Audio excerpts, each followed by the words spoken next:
ഭർത്തൃവീട്ടിൽ നേരിട്ടത് വലിയ മാനസിക പീഡനമെന്ന് കണ്ണൂരിൽ 3 വയസ്സുള്ള കുഞ്ഞുമായി പുഴയിൽ ചാടി ജീവനൊടുക്കിയ റീമയുടെ ആത്മഹത്യാക്കുറിപ്പ്.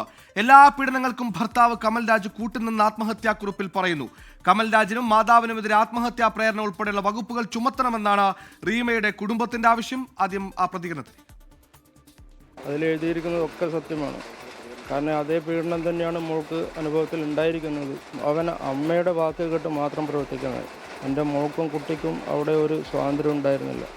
കൂടുതൽ ഫീൽ ചെയ്തിട്ടുണ്ടാവുക അവൻ കുട്ടീനെ എടുത്തു കൊണ്ടുപോകുന്നില്ല. ആ ഒരു ഭീഷണി കേട്ടപ്പോഴുള്ള പെട്ടെന്ന് മെൻ്റൽ ഷോക്കായി. അവൾ കത്തിൽ പറഞ്ഞിരിക്കുന്നതെല്ലാം സത്യം തന്നെയാണ്. കാരണം ഇങ്ങനെയുള്ള ഈ നരഭോജികൾക്ക് ഈ കേരളത്തിൽ ഇന്ത്യ മഹാരാജ്യത്ത് കിട്ടാവുന്ന ഏറ്റവും വലിയ ശിക്ഷ വഹിച്ചു. അത് എൻ്റെ അപേക്ഷയിൽ. റീമയും ഭർത്താവുമായുള്ള ഫോൺ സംഭാഷണം പുറത്തു വന്നിട്ട് കമൽരാജ് കുഞ്ഞിനെ ആവശ്യപ്പെടുന്നതും ഭർത്താവിന്റെ അമ്മയുടെ അടുത്തേക്ക് കുഞ്ഞിനെ അയക്കില്ലെന്ന് റീമ മറുപടി പറയുന്നതും ഫോൺ സംഭാഷണത്തിലുണ്ട്. ആ ഫോൺ സംഭാഷണത്തിലേക്ക് എന്തിനാന്ന് നിങ്ങളോട് ഞാൻ പറഞ്ഞില്ലേ, നമുക്ക് ഒന്നിച്ച് ജീവിക്കുന്നില്ല, നിങ്ങൾക്ക് എന്തിനാ ഇപ്പൊ കുഞ്ഞിനാന്നാ ഞാൻ ചോദിക്കുന്നത്. അതെ, താല്പര്യമില്ല. നിങ്ങൾ വേണമെങ്കിൽ കണ്ടിട്ട് പോട്. അതിന് നിങ്ങൾക്ക് കഴിയുന്നില്ലെങ്കിൽ നിങ്ങൾക്ക് എന്തിനാന്ന് ഇപ്പോനാ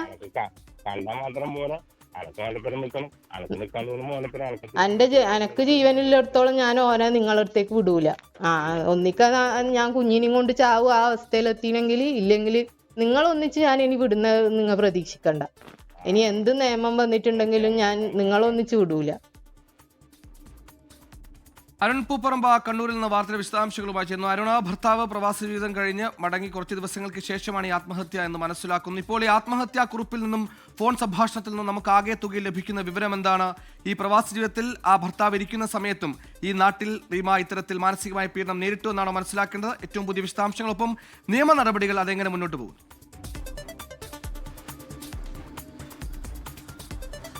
റീമയുടെ കുടുംബം ഉന്നയിച്ചിട്ടുള്ള ആരോപണങ്ങൾ സാധൂകരിക്കുന്നതാണ് നിലവിൽ പുറത്തു വന്നിട്ടുള്ള റീമ എഴുതിയിട്ടുള്ള ആത്മഹത്യാക്കുറിപ്പിലെ വിവരങ്ങൾ. അതിൽ ഈ ഭർത്തൃ വീട്ടിൽ നടന്നിട്ടുള്ള പീഡനം, ഭർത്താവിൻ്റെയും അതോടൊപ്പം തന്നെ മാതാവിൻ്റെയും ഭാഗത്തുണ്ടായിട്ടുള്ള മാനസികമായ പീഡനത്തെക്കുറിച്ച് വിശദമായി തന്നെ എഴുതിയിട്ടുണ്ട്.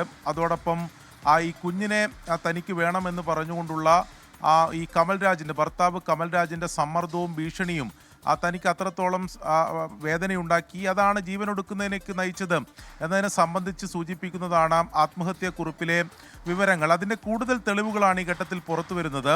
ഇതെല്ലാം പോലീസ് ശേഖരിച്ചതാണ്. ആത്മഹത്യാക്കുറിപ്പ്, അതോടൊപ്പം തന്നെ ഈ ഫോൺ സംഭാഷണം, ഈ പരാതി ഉന്നയിക്കുന്ന റീമയുടെ കുടുംബത്തിൻ്റെ മൊഴി ഉൾപ്പെടെ പോലീസ് രേഖപ്പെടുത്തിയതാണ്. പഴയങ്ങാടി പോലീസിൻ്റെ അന്വേഷണം അതിൽ തുടരുകയാണ്. അതിൻ്റെ കൂടുതൽ വിവരങ്ങളാണിപ്പോൾ ഇവർ ഉന്നയിച്ചിട്ടുള്ള ആരോപണങ്ങൾ സാധൂകരിക്കുന്ന കൂടുതൽ വിവരങ്ങളാണ് ഇപ്പോൾ പുറത്തു വരുന്നത്. ഈ ഓഡിയോ സംഭാഷണം നമ്മൾ കേട്ടു. അതിൽ കൃത്യമായി തന്നെ പറയുന്നുണ്ട്, കുഞ്ഞിനെ ഞാൻ വിട്ടുതരില്ല, ആ കുഞ്ഞിനെ വീട്ടിലേക്ക്, അതായത് ഭർത്താവിൻ്റെ വീട്ടിലേക്ക് അയക്കില്ല, അങ്ങനെ അയക്കേണ്ടി വന്നാൽ കുഞ്ഞുമായി ഞാൻ മരിക്കും എന്ന് പറയുന്ന എടുത്താണ് ഓഡിയോ സംഭാഷണം അവസാനിക്കുന്നത്. ഇതെല്ലാം തെളിവായി പരിഗണിച്ചുകൊണ്ട് കടുത്ത ശിക്ഷ അവർക്ക് നൽകണം. ആത്മഹത്യാ പ്രേരണ, ഗാർഹിക പീഡനം ഉൾപ്പെടെയുള്ള വകുപ്പുകൾ ഈ ഭർത്താവിനെതിരെയും ഭർത്തൃമാതാവിനെതിരെയും ചുമത്തണം എന്നതാണ് റീമയുടെ കുടുംബം ഇപ്പോൾ ആവശ്യപ്പെടുന്നത്.